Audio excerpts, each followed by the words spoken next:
He had been gone over a month. I came down to feed my animals, and I heard this moaning and stuff, and his guts were out, but he was doing, and they were doing their thing. They're just, having lunch or breakfast. They were having breakfast on him, and I could see that, there was no way he was going to get to the hospital and live. I didn't think he was going to live more than a few more minutes. I went up and got my rifle and I shot him in the head. That sentence wasn't rushed. It wasn't followed by panic. It was delivered plainly, almost matter of fact.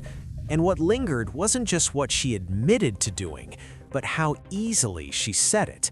Because the man she described didn't simply disappear, and what came after that moment would expose something far darker than a single act of violence.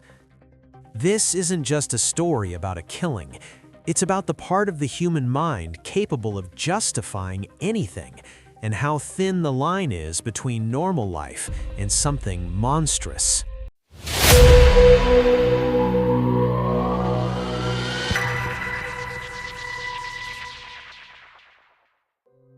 The man she was talking about wasn't a stranger pulled into a random act of violence. He wasn't someone passing through her life by chance. He was someone who had been invited onto her land, someone who believed he was there for work. His name was Robert Haney.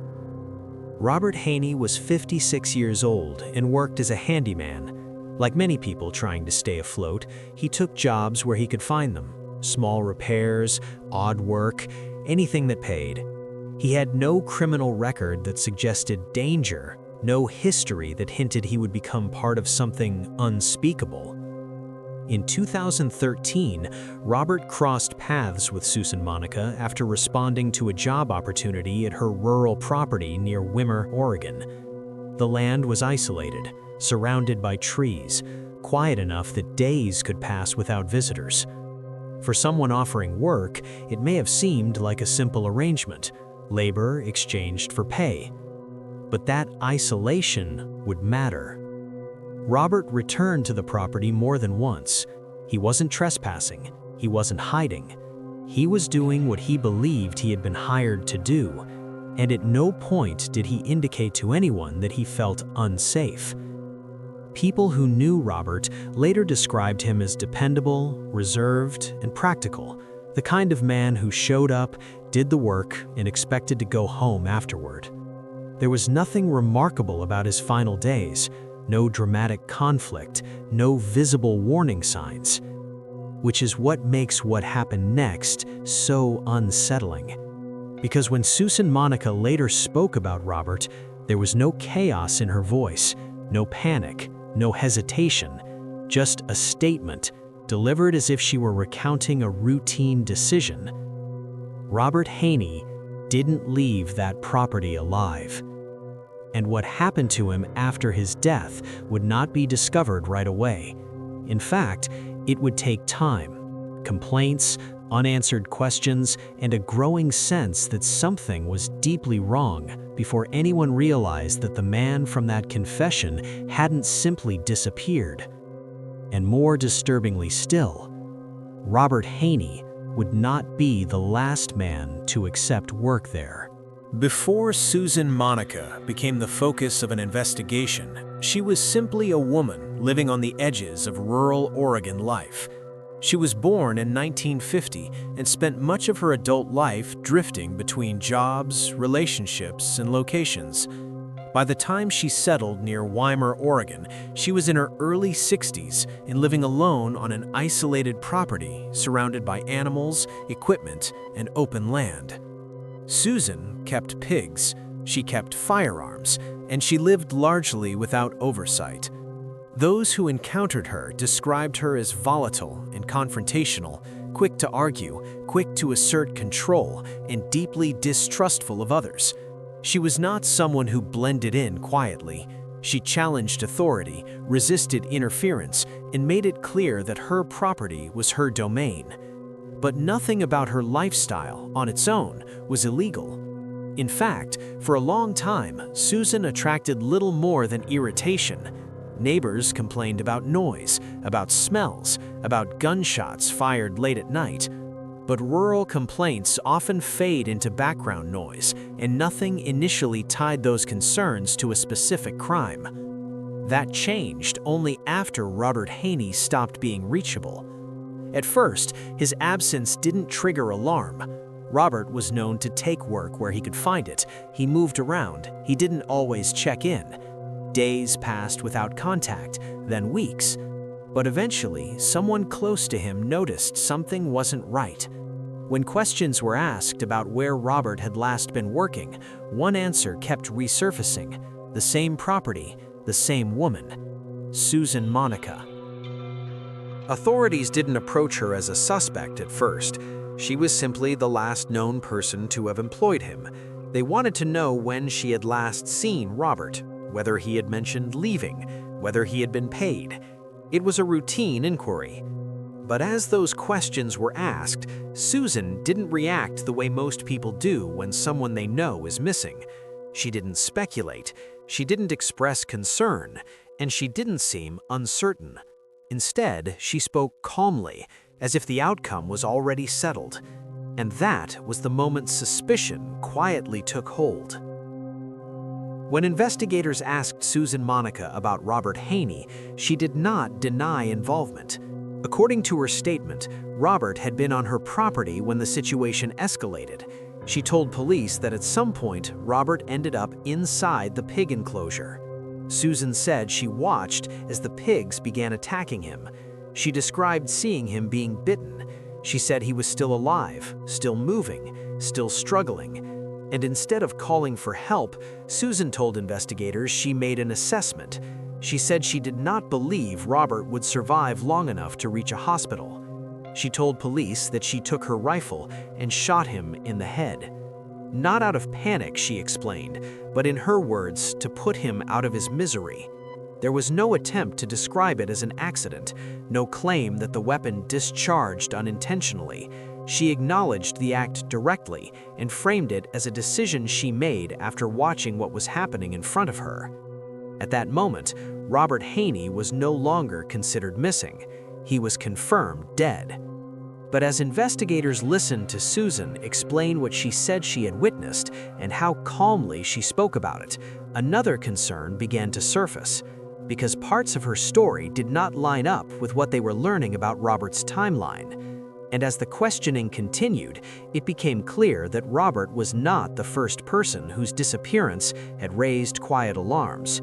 There was another man, and what Susan would say next would shift the case from a single killing into something far more disturbing. There is something else that I don't want to say that's just as bad. I'm just gonna listen. You tell me. Right there, about 3 feet down, there's part of another body. That sentence changed everything. Up until that moment, investigators were still operating under the idea that Robert Haney's death was an isolated incident, a grim, tragic event that could almost be explained away by circumstance. But now, there was no ambiguity. There was another body. Not missing, not presumed dead, buried, hidden beneath the very ground Susan lived on. And suddenly, her earlier explanation took on a far darker meaning, because this wasn't chaos, it wasn't panic, it was containment.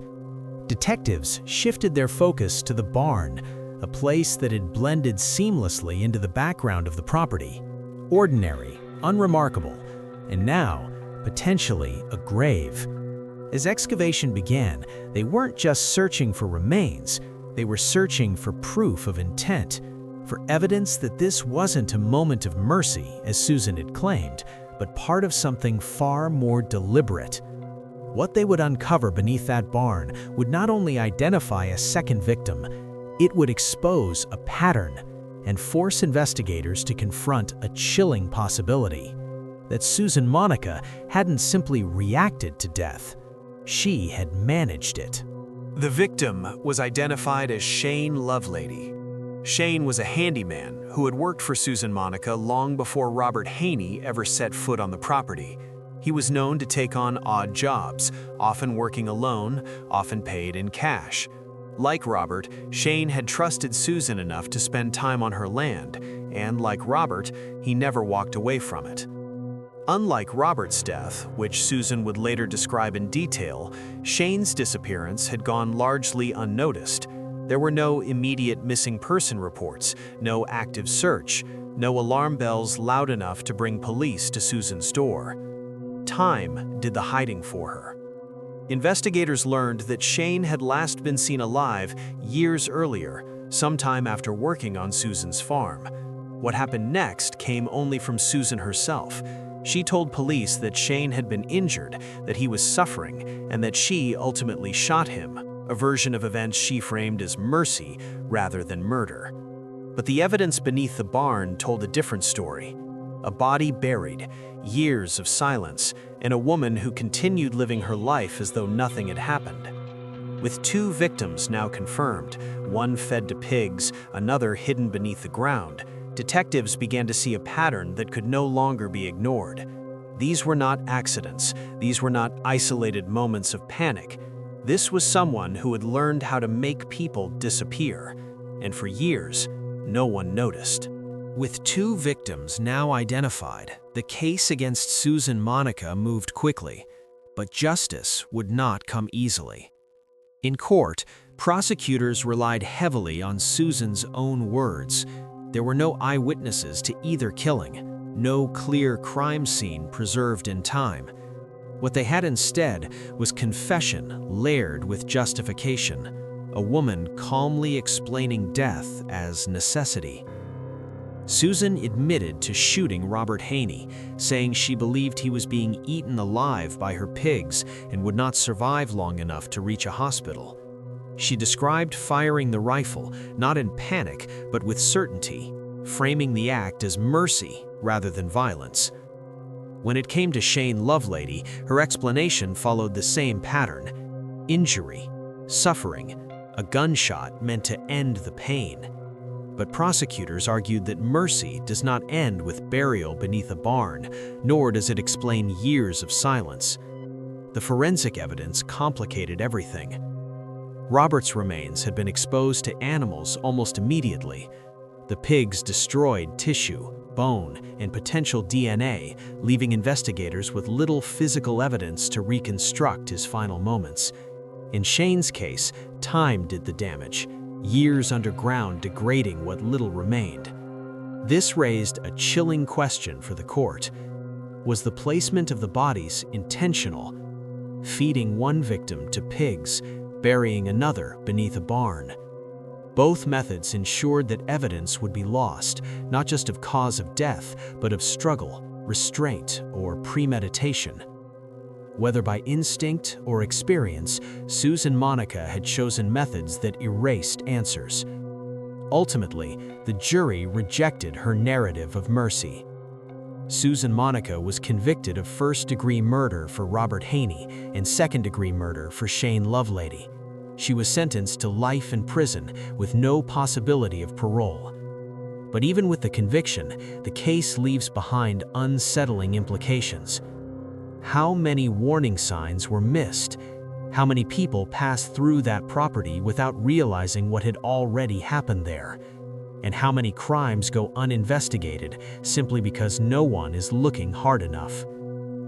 Susan Monica did not see herself as a killer. She saw herself as justified.